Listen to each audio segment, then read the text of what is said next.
our discussants up on stage already. The President of the World Economic Forum Switzerland, Mr. Borge Brende. The Chairman of the Board, AP Moller Maersk, Denmark, Mr. Robert Maersk Ogler. Group Chairman and the Chief Executive Officer of DP World UAE, Mr. Sultan Ahmed bin Sulayem. The Chief Executive AI Group Australia, Mr. Ines Wilcox. The Chief Executive Officer of Embraer Brazil, Mr. Francisco Gomez Neto. The Chief Executive Officer of FedEx USA, Mr. Raj Subramaniam.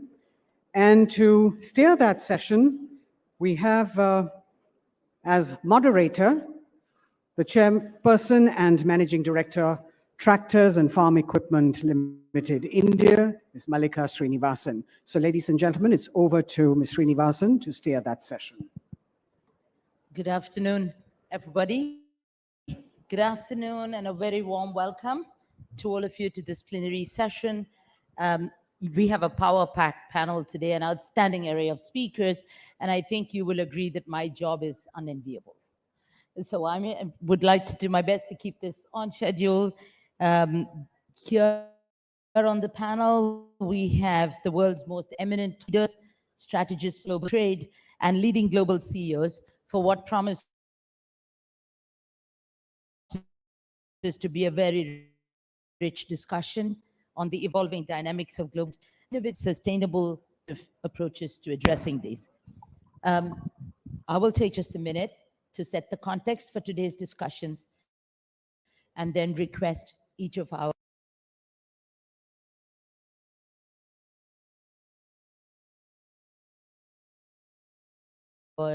eminent speakers. I will answer questions from the chair, but I would request you all to forward your questions up, and we will try to take as many as possible at the end of the session. Unforeseen, unexpected events, pandemics and political shifts, for example, that have sharply disrupted GVCs over the last few years have moved resilience center stage, highlight architect's ability to withstand shocks, but to thrive in the face of adversity.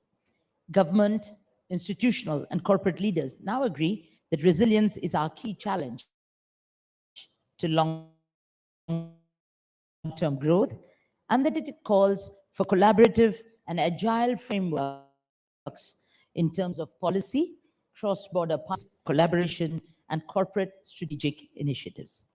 Long-term resilience of trade and supply chains that are built on long-established supply partnerships and interconnectedness that has enabled growth has to now bring in the energy security and climate change, making sustainability a very intrinsic part of any resilience strategy. In this year's B20 discussions, we also had fair amount of deliberations on the transformative power of digital technology, Trade 4.0, as there was a reiteration to the B20's commitment to inclusivity, both aspects being in the context of developing resilient GVCs and an accelerated GDP and global trade growth. Our panel discussion this afternoon, therefore, focuses on the themes of building resilience in the new world context alongside sustainability, inclusivity, digital technology, these being the building blocks and interconnected themes for long-term resilience. Let me introduce first our first two speakers. I'll just try to make this as interactive and not monotonous in the introductions. Just let me do two speakers to begin with. Our first speaker this afternoon is an ardent advocate of the resilience agenda, often stressing its crucial role in safeguarding global GDP, its positive impact both in the short and the long term, and the significant cost of lost opportunity in the absence of the resilience agenda. In his earlier roles as minister in the Norwegian government, covering a variety of portfolios that included environment, trade and commerce, and foreign affairs, and then through his passionate leadership of the World Economic Forum, Mr. Borge Brende, President, has been one of the most thoughtful thought leaders, impactful thought leaders, and a catalyst for transformation across governments and global businesses. We look forward to hearing from you, Mr. Brende, on the crucial role of resilience with an emphasis on climate competitiveness, circular tech. Your volatile landscape would set the tone for our panel discussions. Our second panelist is His Excellency Sultan Ahmed bin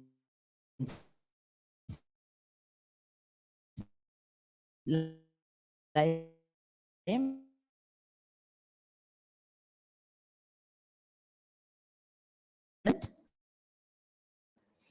A strong emphasis on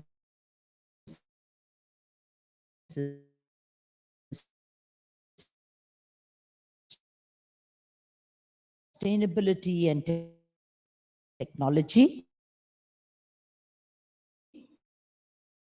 and multi-dimensional partnership approach to implement disease holistic approach. Let me first request our first two speakers, Ms. Brende and Mr. Sulaim, to first make your opening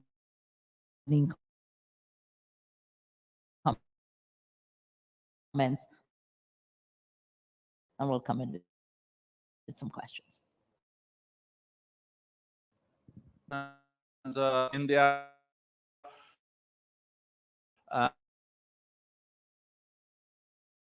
it's also of India's presidency, fastest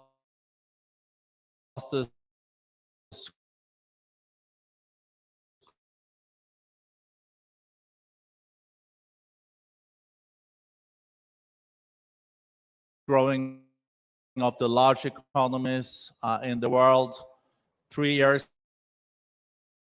in a row.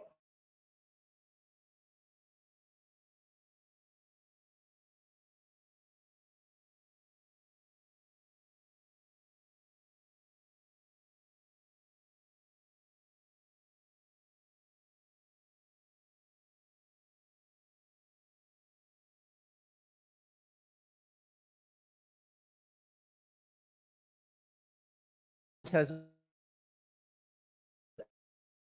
also looked at what will the consequence be if we follow this decoupling thinking, that we only friendshore or nearshore.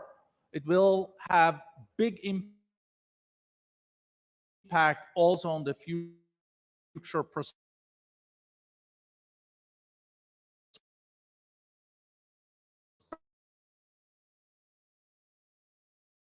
prosperity of our planet. If you went totally to lose our Amitabh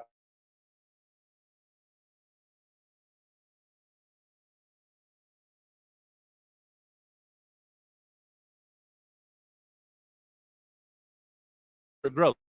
So there is a lot at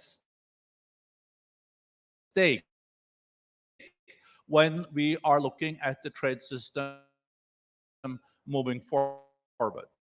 And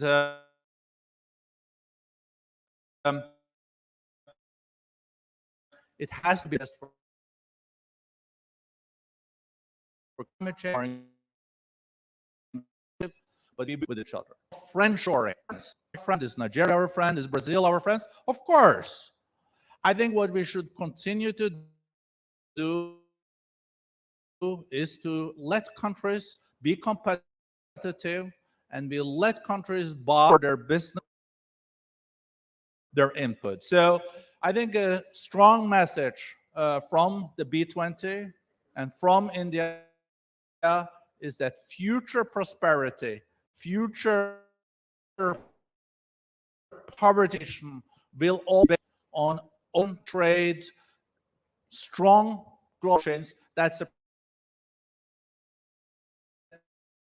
prerequisite. Over to you, Sultan. Thank you very much. It's my pleasure and honor to be with you here today and to share our views and discussions for the summit. And with the global leader. Of course,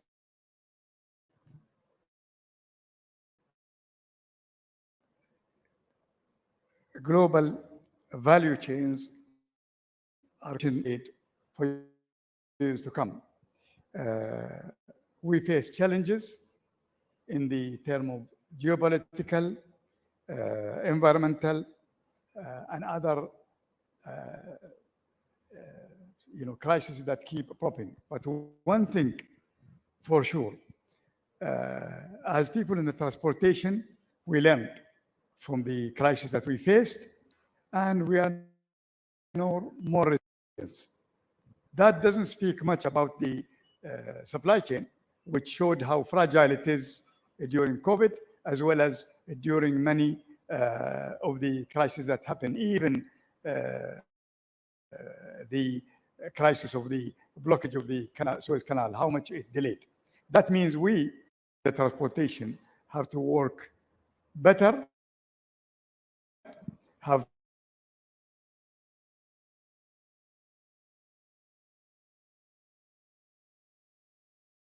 to improve the transportation heavily. Soft is digitalization. Today, even though we are in digital age, 80% of the transaction in the transportation is still on paper. And we have launched many platforms, including cargos, which helps us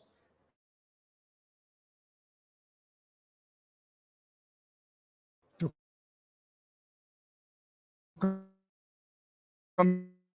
communicate with our people.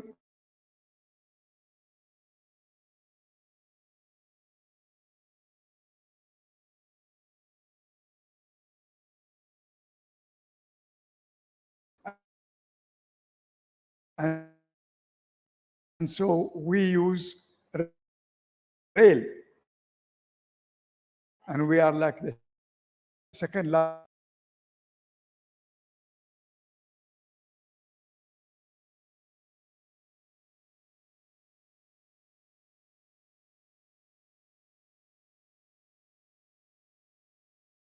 in South Africa, where 6 countries have been invited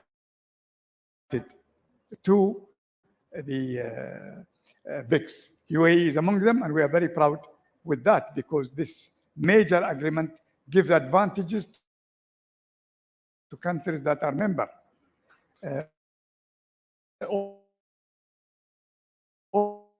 Also,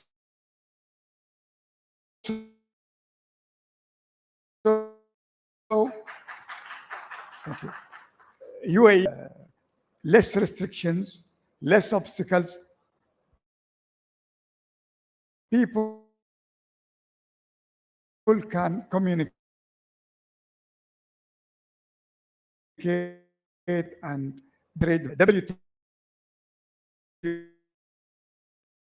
platform like this will take an case in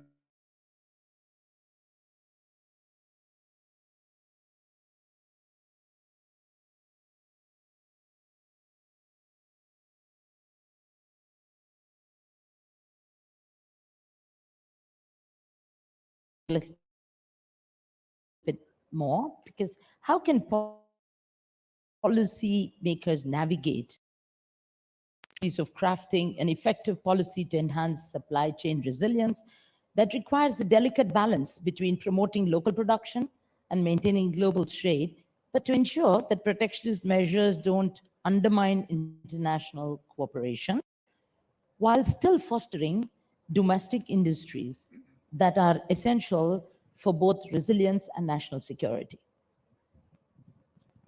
Well, thank you for that question. First, I just would underline that if we were to move away from the paradigm that has been leading to incredible results the last decades, I think we can also move into a decade of very slow and sluggish growth. So we can see a repetition of the 70s, where we almost did not grow. So one also, of course, has to look at aspects of today's global value chains, where one cannot only rely on one producer. One has to diversify. We're seeing this also with manufacturing. We're seeing, for example, manufacturing now growing very fast in India. We're seeing growing very fast also in Vietnam and other emerging markets. I think the diversification will continue.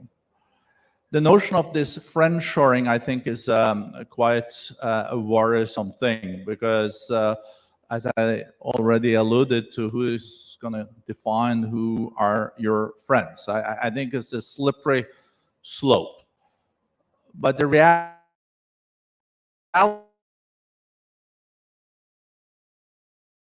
is that you are seeing diversification doesn't lead to so much higher prices that we will see increased inflationary pressure, decrease global growth.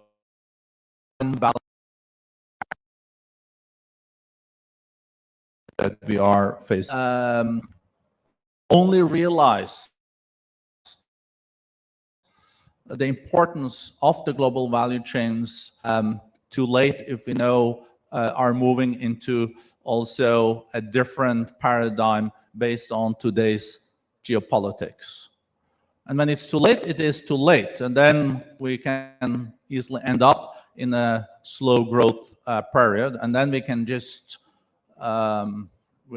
we will not meet the overall sustainable development goals, eradicate all extreme poverty by 20. I think openness in markets, of course, comes with challenges too, if you're not prepared. But every country that works on its competitiveness, to open your home market over time is also a good way of teaching your industry on how to, you have comparative advantages that have gone from lower middle income countries to really success. Always market, maybe you lose once or twice, but there, if you succeed, you're then also ready to go abroad. So I think visionary leaders also open up for competition, are not afraid of competition. Also, like India today, is ready for it because India has 1.4 billion people. Half of them are less than 27 years old, and most of them are digitally connected. And that is, of course, the new part of the situation that we're faced with, that you have to be digitally connected, and you have to be open societies for what that. But I will, picking up from your comment on India, this is a B20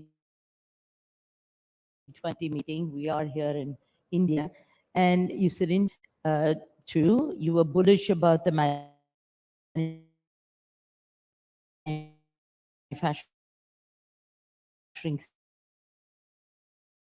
sector. In your earlier comments earlier this year, you were quite bullish about manufacturing. It would be taking Indian head, and what is the challenges itself up for? Facing the so-called snowball effect. You know, if it's here for a Norwegian knowledge, when the snowball starts to roll, it gets bigger and bigger very fast. And I think now India is on that roll. And of course, geography helps a lot. You will be in a situation where you have 30 to 40 years to come, while other countries are fighting this. On the manufacturing side, I think that is also in India. What is important for India, though, is to reforms, build better infrastructure, invest also in education. I think that's a prerequisite. Also,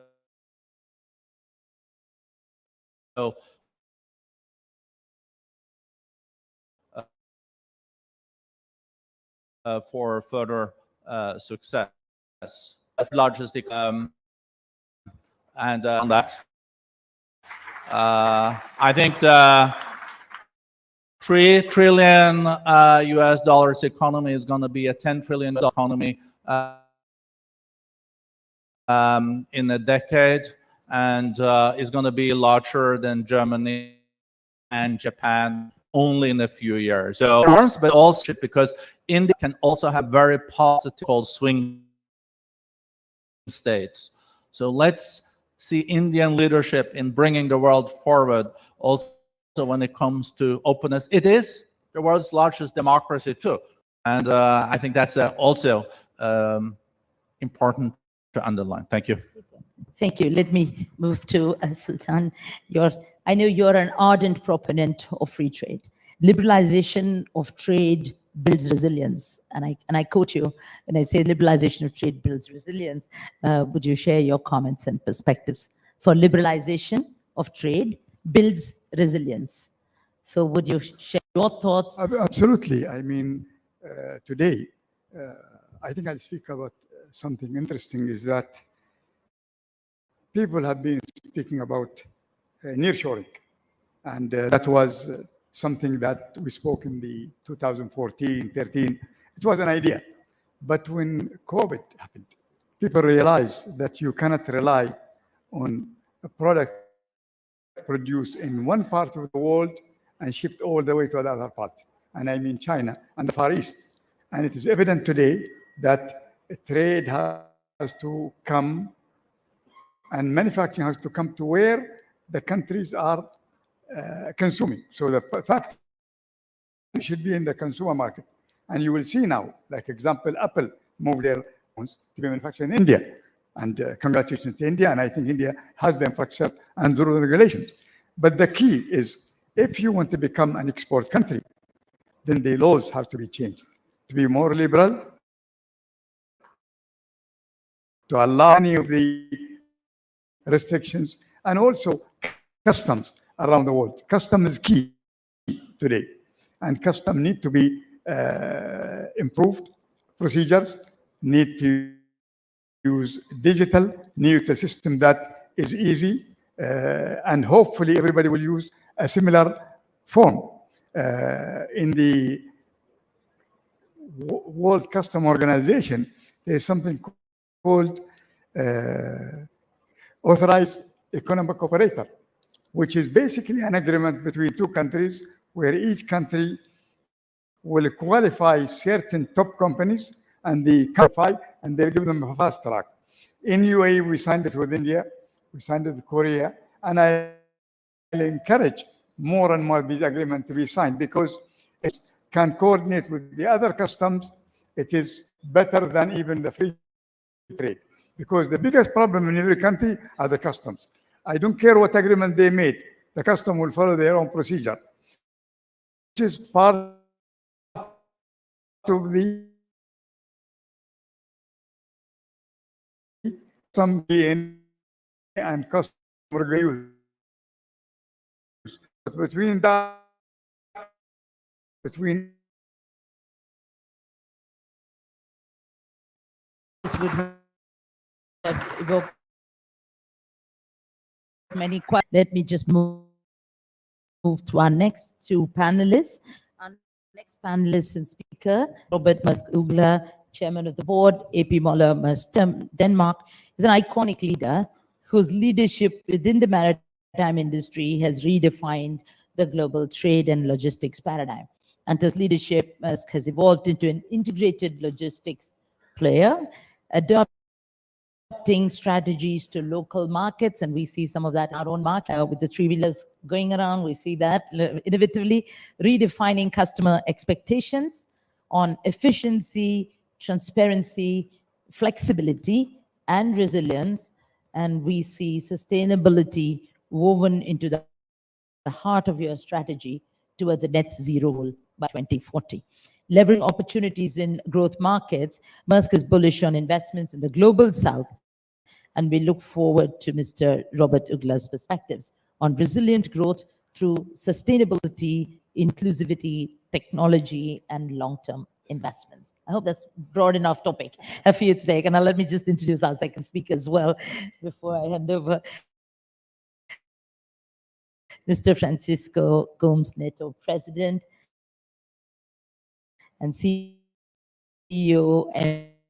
Embrace 20 deliberations and the policy resilient GVCs. An advocate of globalization, his visionary force in the aerospace industry with a deep understanding of supply chains, and enriches our dialogue today with insights that transcend borders. Embraer's focus, and I'm quoting you, Francisco, here, minimizing carbon footprint by remaining dedicated to innovative solutions, is promising in terms of breakthroughs in commercial aviation and urban air mobility. So we look forward to hearing from you on the supply chain challenges to address towards enhanced resilience and the future of supply chain architectures. We already had one viewpoint earlier from Mr. Borge on supply chain architecture and tapping new market opportunities. And I will repeat my emphasis on balancing efficiency, resilience, and national priorities. So over to you, first, Robert. Thank you. It's a great privilege to be here, to be at this conference, and to be in India. You know, coming from Europe, I can tell you it's a real tonic to be in India. A great deal of optimism and so much talent. So we are very excited. We're excited about your national logistics policy, and we're very excited about what our customers are doing in India and the potential of this country. Now, I was asked to give a 1 to 2 minute summary of, I think, a fairly complex matter. I think for me, the key word here, as also stated in the headline for this session, is resilience. It's the recurring word in many of the conversations we have with clients and governments. So resilient supply chains. So the question is sort of how do we position ourselves in this new world of logistics? And I think it's important to just stress what has really changed. A lot has changed in the last 10 years.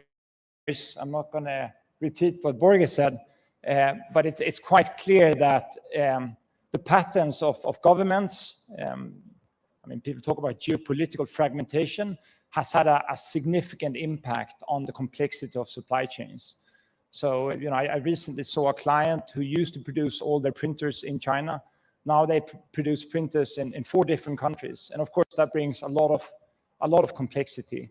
And some of these geopolitics will make life even more complicated for many of the clients we serve, many of the companies in this room. But I think there's also another aspect making life more difficult, and that is what I call sort of the event risk, or what some people may call the black swans. I mean, we've just experienced COVID-19, a very, very difficult development for transportation companies. Had a very difficult impact for transportation companies, made it very difficult to move goods from one part of the world to another. But we see many other of these disruptions. We see plenty of cyber attacks. Some of them are very known, and you read about them in the media, but there are also plenty of cyber attacks people don't read about. And the risk of these cyber attacks and I think the scale and impact of these attacks are only going up. But you certainly have also other kinds of disruptions. You see quite a lot of labor disruption in different parts of the world. And maybe most importantly for this audience, natural disasters is having more and more negative impact on the world's supply chains. As we sit here, we have quite a few vessels waiting to get through the Panama Canal because the water levels are very low. And this kind of weather-related incidents would most likely only increase in frequency. So in summary, what are we doing about it? As many of you know, we have what we call today an integrated supply chain strategy. We no longer just sail the goods to a port. We really try to bring the goods all the way to our clients. We also work with technology. We try to have a much more integrated supply chain engine where we do not just have the visibility of the goods, but we also understand how we can move the goods from one mode to another mode to make sure we enable a much more flexible supply. Last but not least, we do a lot on the topic what some people refer to a bit loosely as the sort of ESG agenda. We've spent a lot of time embracing environmental solutions for transportation. We were the first to order ships, the follower ship in the industry on this. And then coming back to your comment about the three-wheelers, we do a lot in terms of trying to electrify of rail, but we're certainly also a big supporter of electric vehicles, especially for mid-mile and last-mile solutions. It's not just your three-wheelers that are attracting attention. Package is also attracting attention. I'm not sure that we have time to discuss that one on this panel, but if we do, I'll come back to it. But offline, certainly would be happy to talk about that innovation as well. So over to you. So thanks a lot for inviting me here, participate in this important panel. Embraer is a key player in the aerospace industry. I mean, contributes and benefits a lot to globalization. Since our inception, 54 years ago, we have delivered over 8,000 aircraft, and we have more than 2,000 clients around the world. So we are proud to say that every 10 seconds, one Embraer aircraft takes off around the world. And to develop, certify, and manufacture the aircraft, we mobilize, over 1,300 suppliers around the world. So it is a very complex supply chain. And we have to do that to be competitive and to access specialized skills. And this complex supply chains brings some vulnerabilities. As my colleague mentioned, logistics issues, for example, in normal times. And with the pandemic, we saw that this can become a big issue. We are suffering until now with the shortage of parts, with shortage of specialized labor. So, but I see a good opportunity here, to improve the resilience in the supply chain for partnerships in this G20 group. We are working to take the collaboration with our suppliers to a next level, to bring more insights, to share best practice, to increase efficiency. And we are also looking for partners for innovation. And this, again, we see a lot of opportunities, with of collaboration with the G20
a lot of opportunities, especially on the inland side when it comes to logistics centers and fulfillment centers. So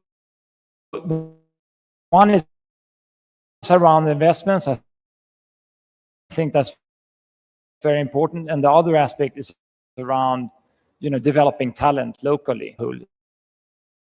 In some of these markets, women have been unable to get into attractive jobs. And we try to, as a company, to work really hard to make sure that we offer opportunities for everyone. And in some countries, like here in India, we've actually established warehouses only for women, where there is this cultural requirement to have a safer and dedicated space for women. So we try to use different levers. Thank you. Moving over to Ms. Francisco, you see India and Brazil, you've said, have a lot in common, from demography to geography, to cultural diversity, to resources. This is, I think, your quotation, and even similar economic growth trajectory. And a partnership would be a strong platform for the exchange of technologies and ideas.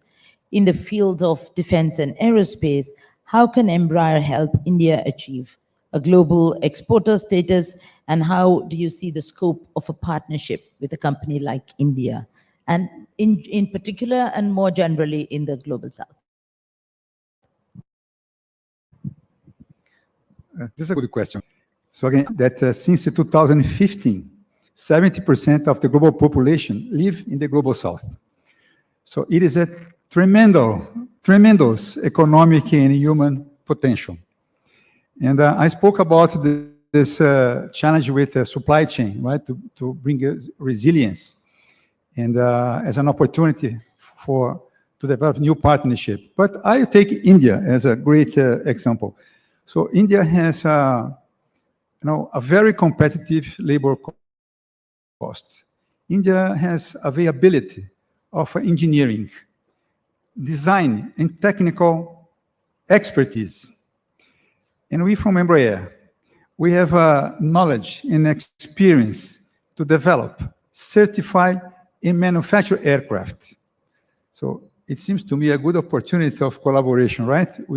I'm sure we can bring both things together and benefit of this, right? Create a strong aerospace industry in both sides. So this is, I would say, a concrete example of a potential collaboration. And I like the comment of my friend, Peter, right? No, the other one, this. Borgen, sorry.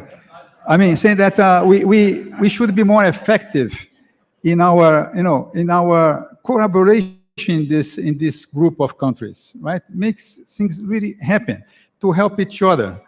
I think this we have a lot of opportunities, but we must be more effective, right? Recommendations are good, execution is even better.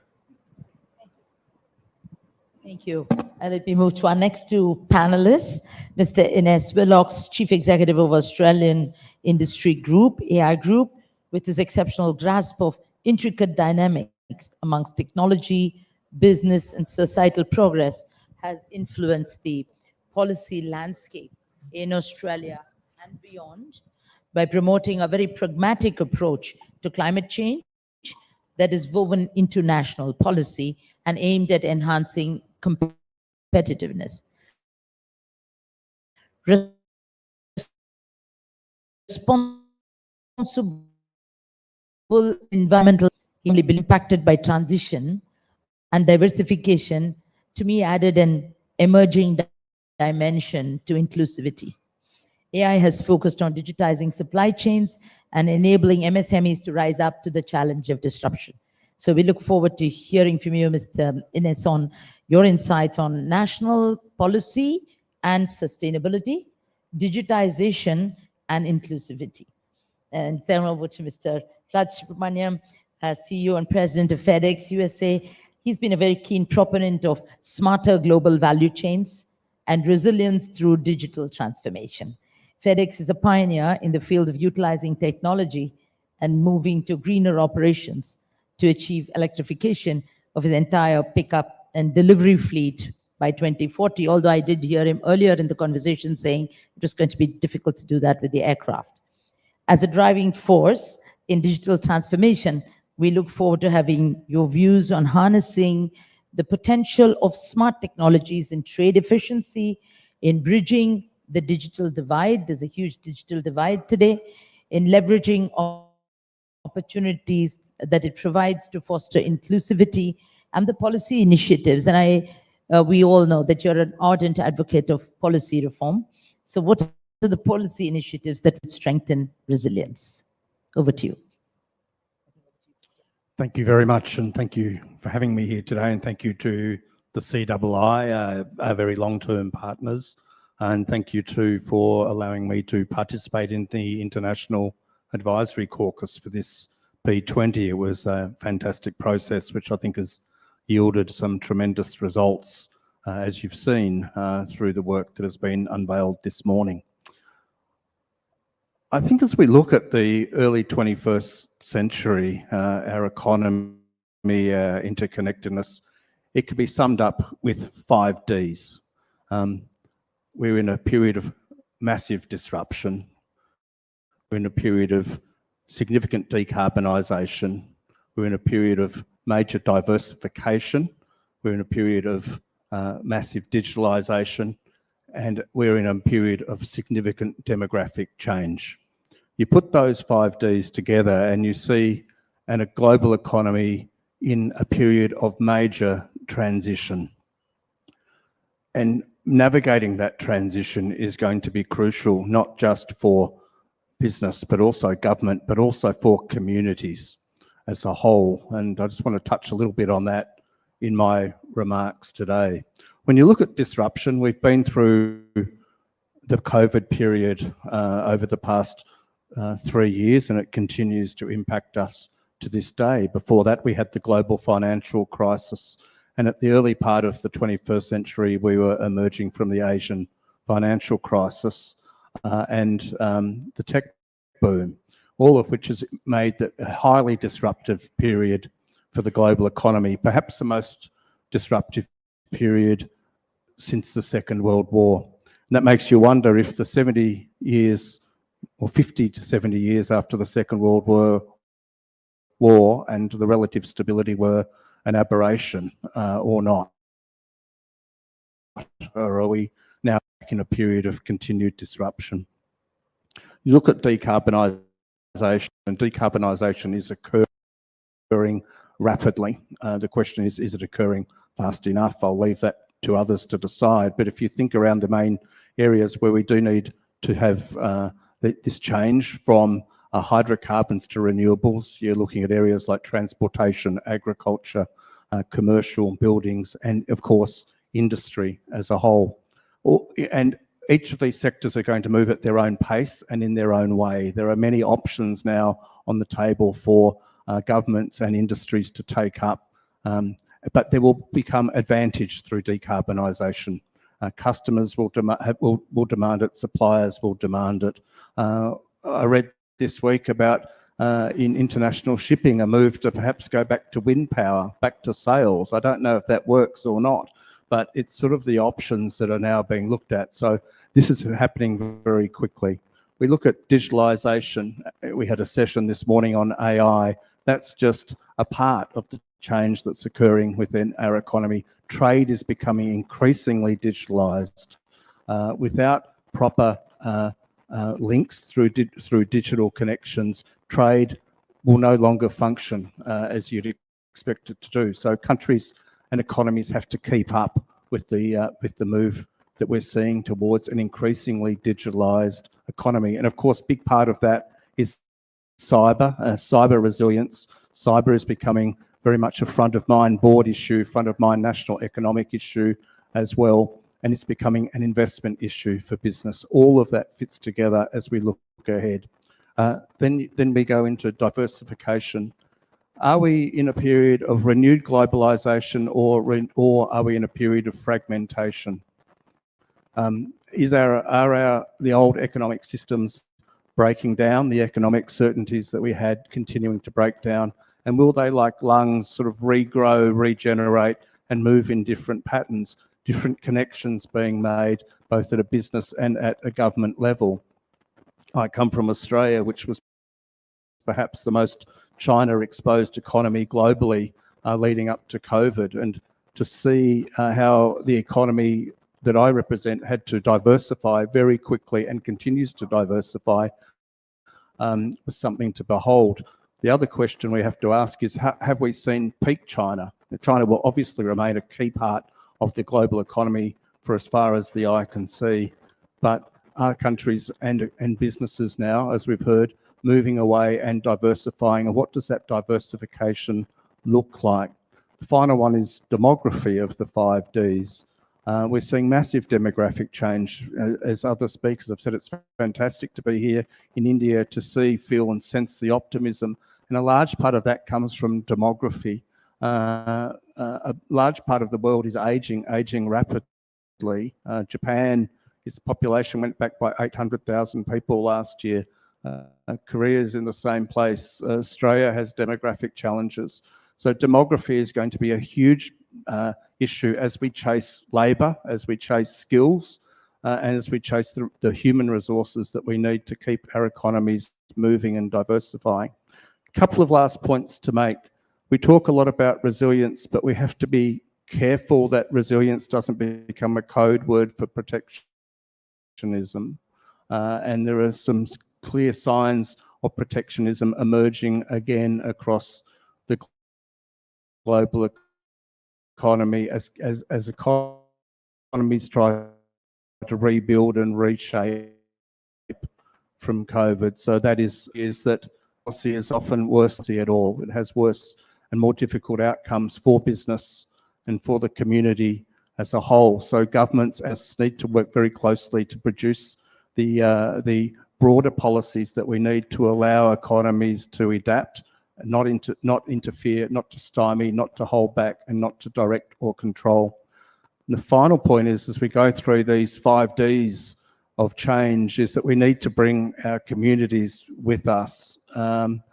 If we don't bring our communities with us, there will be a sense of being left behind and being left out. In Australia, we are doing a significant amount of work around what we call the net zero transformation. We're a very resource-rich country. We've been traditionally a fossil fuel-rich country as well. We're also a renewably very intense country as well. But bringing those communities along who are impacted by change is essential for our future success. And if we don't bring communities along, then we face the risk and challenge of fragmentation. So there are a couple of the key issues and challenges that we have as we try to adapt to this period of quite substantial disruption that we're going through. Thank you. Thank you. Over to you, Raj. Thank you very much. And good afternoon, everybody. It is, first of all, great, absolutely great to be back in India. I've traveled the world, and I can assure you for certain that this is the place which has got the most excitement as we speak. I landed in India at 6:04 p.m. on Wednesday, and I found that the whole India was celebrating my arrival. Then I found out there's a matter of a little rocket. I want to congratulate India on this significant achievement.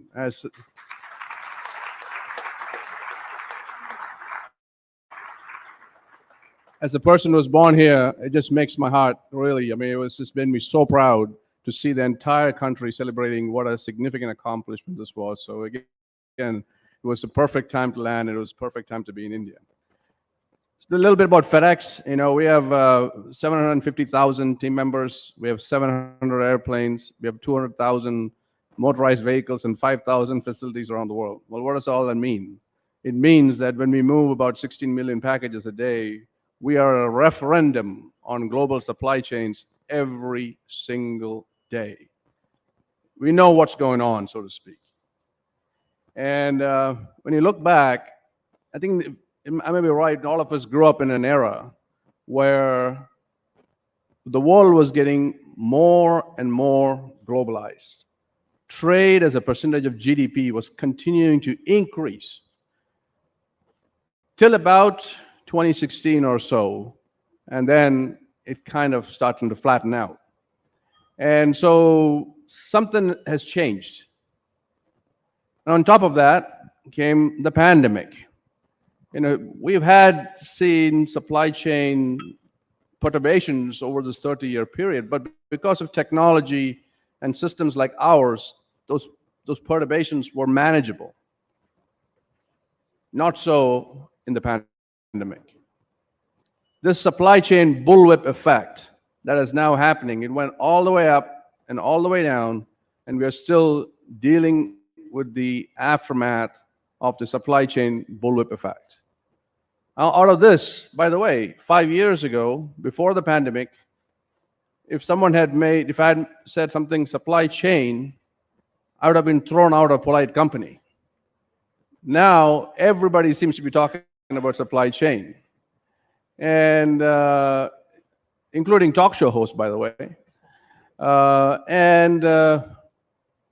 The word resilience has now come into the mix. We heard it several times in our discussion here today. And as has been pointed out, resilience is all fine and good, but resilience also have to be backed up with efficiency. Otherwise, it could be inflationary in costs. So how does one do that? Here, the role of technology is paramount. And at FedEx, we are determined to make supply chains smarter for everyone. That's our mission now. Our physical network is in place, but how do we now leverage technology to make sure that we now make supply chains smarter for everyone? So it's not only resilient, but also efficient. Let's talk about diversification of supply chains, and we see this every day, but it's much more nuanced and complicated than that. The supply chain patterns themselves are fundamentally shifting in much more complex ways. Again, we are practitioners every single day, and we get to see it firsthand, and we are working through those changing patterns and trying to figure out where this is heading next. But I can tell you what was before the pandemic and what is today are fundamentally different things. Let me finally close out by talking about India. India represents about 2.8% of global manufacturing. Who here will doubt that we can double that, triple that? What is the limit? As the Prime Minister said, the sky is not the limit anymore. Okay, all right. Moon's the limit, says Malika here. But it's, there is a significant opportunity to increase the percentage of manufacturing, of global manufacturing in India. And I think this is a moment of opportunity here.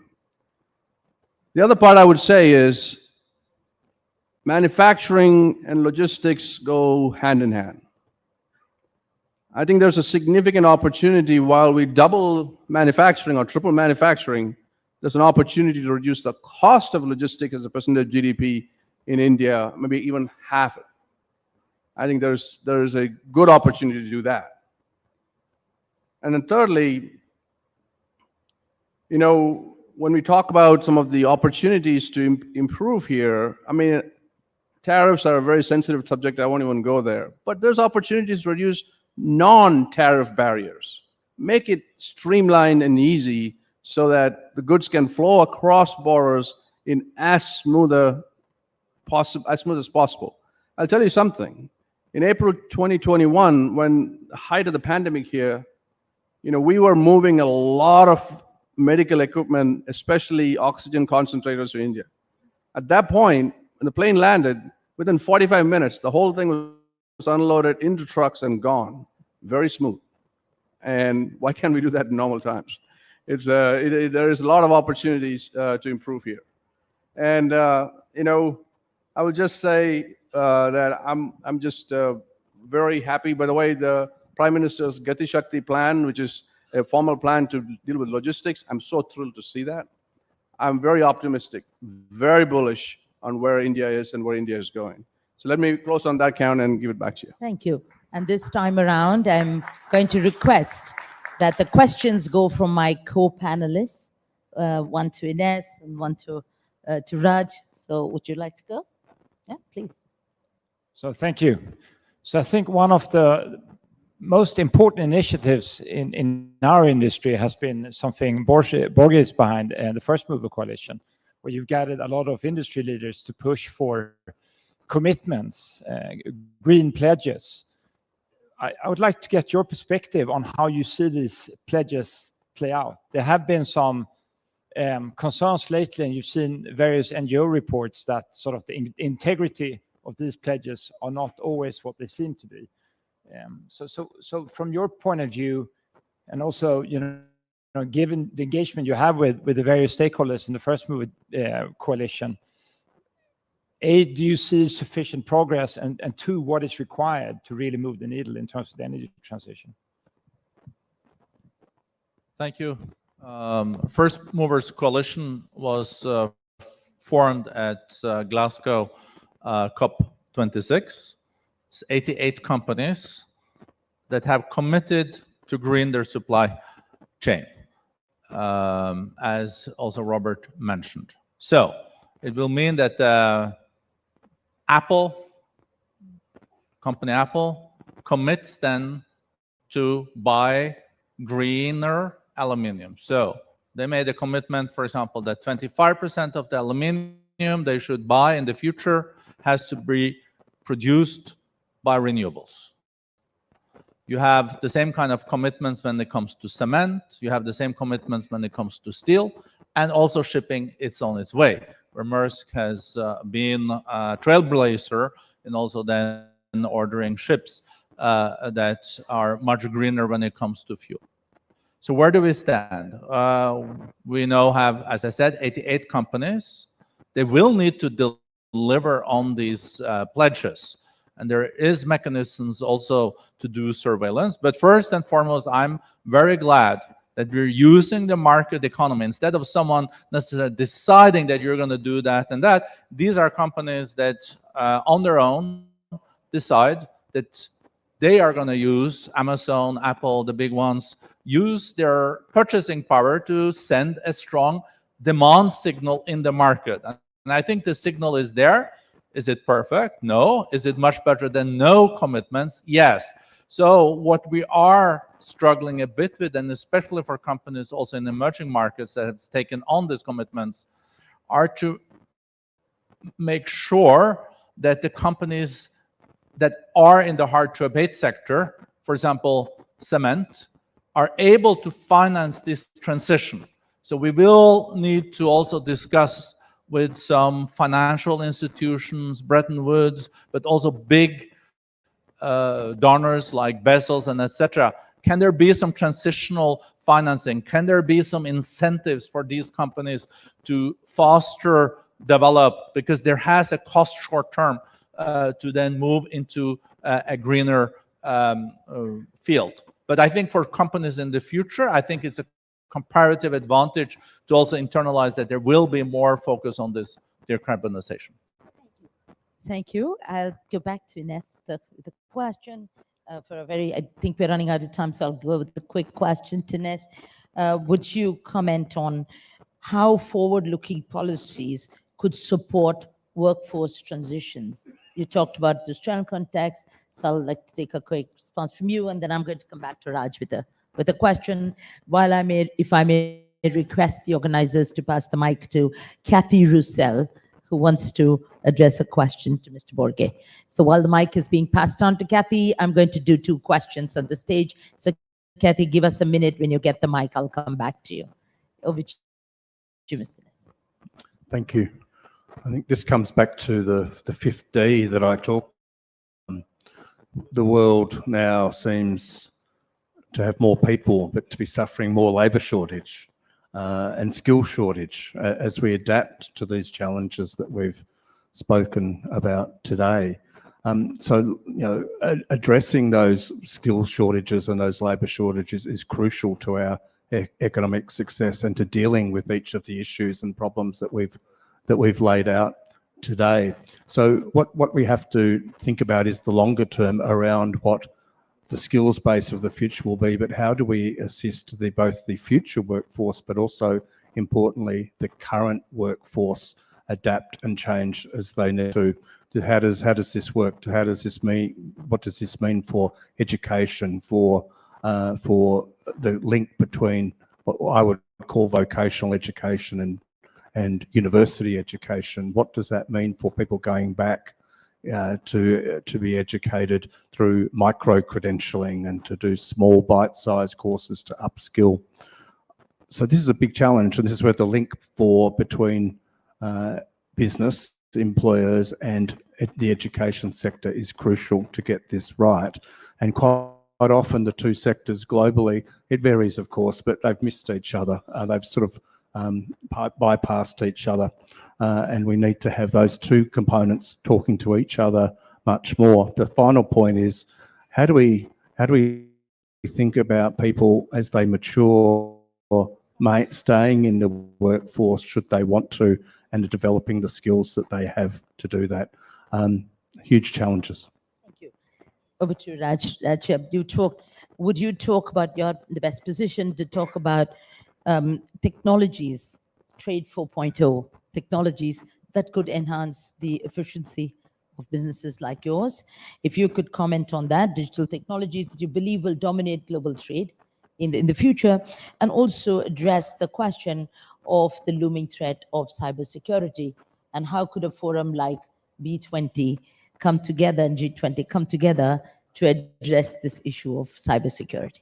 Well, two big topics, so we'll be here for the next hour or so. But I would say that the first one is, the thing is today in the supply chain, the visibility of moves across the supply chain, there's an opportunity to significantly enhance that. And the technologies today are there. We talked about this morning about blockchain, or we talked about machine learning and artificial intelligence.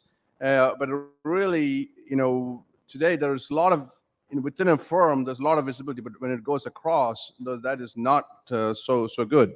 So how do we do that? And then because of that, can we then streamline some of the operations so that make it more efficient? Because once you make it, redundant and resilient, it's going to be more expensive. So there's opportunities to improve on technological front, and again, it's a long conversation. On the cybersecurity, honestly, we have been victims of cybersecurity, and we've dealt with it. And it's one of those things where, as each companies can only do so much. And but when something happens, how does the government help in finding the perpetrators? How do we figure out to cut it off at the source? But I think all of us, I'm sure, are spending a lot of time and effort to making sure our threat vectors are not as protected as possible against all these threat vectors at this point. Thank you. I really have run out of time, but I would like to take that question from Kathy. Kathy, yes, you're going to be the last question for today. Lucky me. Thank you very much for that. And thank you very much to the panelists for a very interesting discussion. I'm Cathy Roussel from Amphori. Amphori is the Global Business Association. We are supporting our 2,500 members in improving the ESG performance of their supply chain. We believe in trade with purpose. My question could have been answered by, I think, many of the panelists, but it would be directed to Mr. Brender. So we've heard quite some buzzwords in this conversation about the importance of open trade, global growth, investment. But this trade, this growth, this investment, they need to be sustainable. So my question is the following: how important do you think it is to integrate ESG due diligence considerations at the core of trade policies and business practices? Thank you. Thank you. I could, since you're running out of time over, I could say very important, but I guess you would like me to elaborate a few more words. As I said, I think there's also a growing consciousness among leaders and CEOs, we heard it here too, that if you want to be long-term in business, you also have to care about the environment, but also the social impact of your company, and good governance, zero tolerance for corruption, and etc. So these topics, I think is not hard to persuade a computer on a daily take this alliances, public-private. I mentioned the First Movers Coalition, or got the chance to mention it when Robert asked me this question. At the World Economic Forum, we have also have another alliance with 120 CEOs that have to come to are bringing their company into a net zero position in 2050, including hard to abate sectors. So I think that is also a way to go. There is a trend, and you know, coming from Geneva in 38 degrees, the highest temperature ever in Switzerland. It's a reminder that the cost of inaction exceeds the cost of action. So also as an economist, I think it makes sense. It's common sense. And common sense is unfortunately not always that common. But let's make common sense very common. Thank you. On that note, I thank you to all our distinguished panelists. Let our discussion today serve as a catalyst for continued dialogue, innovation, informed decision-making on the global stage by businesses, governments, and international organizations. As we navigate this complex landscape, I am confident that our collective efforts will forge a future where resilience, sustainability, transformation, and inclusivity will converge towards a better world for all. Thank you all. Thank you very much, Ms.